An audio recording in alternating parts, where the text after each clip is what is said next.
आदाब, सत श्री अकाल, नमस्कार।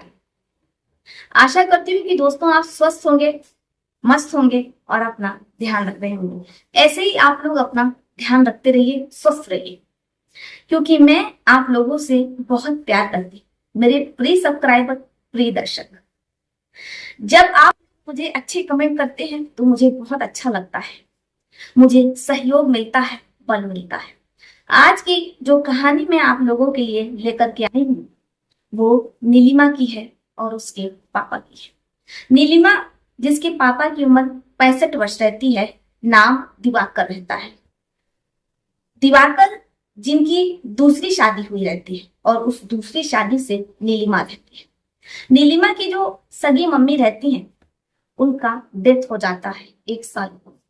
ऐसे में जो नीलिमा के पापा रहते हैं दिवाकर, वो दूसरी शादी कर लेते हैं। नीलिमा और दिवाकर के जीवन में सब कुछ बहुत अच्छा चल रहा होता है, लेकिन एक दिन नीलिमा जब कॉलेज जा रही होती है तो उसका एक्सीडेंट हो जाता है और इस एक्सीडेंट में वो पूरी तरीके से जख्मी हो जाती है। किसी तरीके से नीलिमा को हॉस्पिटल पहुंचाया जाता है। नीलिमा का इलाज चल रहा होता है। यहाँ तक नीलिमा, उसके पापा दिवाकर, उसकी सौतेली माँ के जीवन में सब कुछ बहुत अच्छा चल रहा होता है। लेकिन एक दिन जो दिवाकर रहते हैं, नीलिमा गहरी नींद में होती है, तभी उसके कानों में बहुत अजीब आवाज आती है। वो अपनी आंखों को खोलती है तो जो मंजर वो हॉस्पिटल के प्राइवेट वार्ड में अपनी आंखों से देखती, उसे विश्वास ही नहीं हो रहा होता है कि उसके पापा कुछ ऐसा कर सकते हैं। नीलिमा के पापा दिवाकर, जो कि वहां मौजूद एक नर्स के साथ गलत चीजें कर रहे होते हैं। नीलिमा को कुछ समझ में नहीं आता है कि आखिर वो ऐसी स्थिति में कैसे खुद को संभाले। भले ही वो उसकी माँ सौतेली है तो क्या, लेकिन वो नहीं चाहते कि उसके पापा उसकी मम्मी को धोखा दे। अब नीलिमा के पास उस समय मोबाइल नहीं रहता है कि वो उसे रिकॉर्ड कर ले, लेकिन अब नीलिमा के पापा दिवाकर का ये रोज का हो गया था। दिवाकर जब भी बहाने से नीलिमा को देखने जाते तो वो उस नर्स के साथ प्राइवेट वार्ड में उन सारी चीजों को करते जो कि एक पति अपनी पत्नी से करता है। अब रोज रोज के इन सारी चीजों से नीलिमा परेशान हो गई थी, इसलिए वो अपनी मम्मी को कान में पूरी बात बता देती है।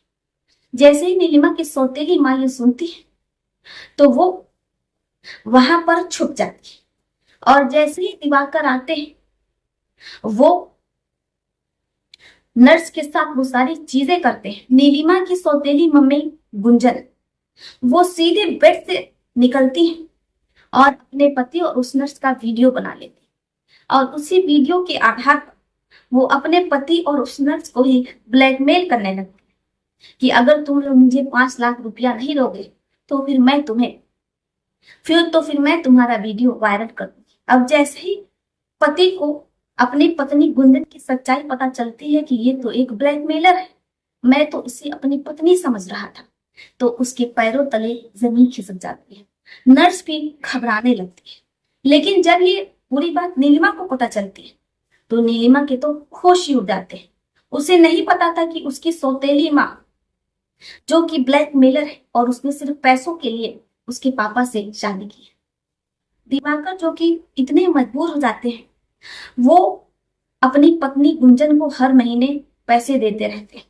इधर नर्स भी हर महीने गुंजन को पैसे पहुंचाती रहती है।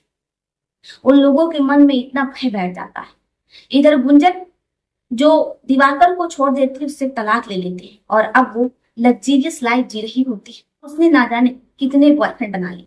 नीलिमा जैसे कुछ समझ में नहीं आता है कि उसने तो अपने पापा और मम्मी के साथ अच्छा करने की कोशिश की, लेकिन यहाँ तो सब कुछ उल्टा हो गया। उसके पापा और मम्मी का एक दूसरे से तलाक हो गया। वो खुद को कोसती है कि काश वो ये बात अपनी मम्मी को ना बताती तो शायद उसके मम्मी पापा और उसके जीवन में सब कुछ अच्छा चल रहा होता। बाकी आपका इस पर क्या सोचना है? क्या नीलिमा ने सही फैसला लिया था? अगर आप नीलिमा की जगह होते तो क्या करते? अगर आप दिवाकर की पत्नी गुंजन की जगह होती तो क्या करते? और अगर आप खुद स्वयं दिवाकर होते तो आपका फैसला क्या होता? आप लोग अपनी अपनी राय में कमेंट बॉक्स में लिख सकते हैं। तो चलिए फिर चलती हूँ, मिलती हूँ आपसे किसी और कहानी में। तब तक के लिए आप अपना अपने परिवार का ध्यान रखिए। आदाब, सत श्री अकाल, नमस्कार।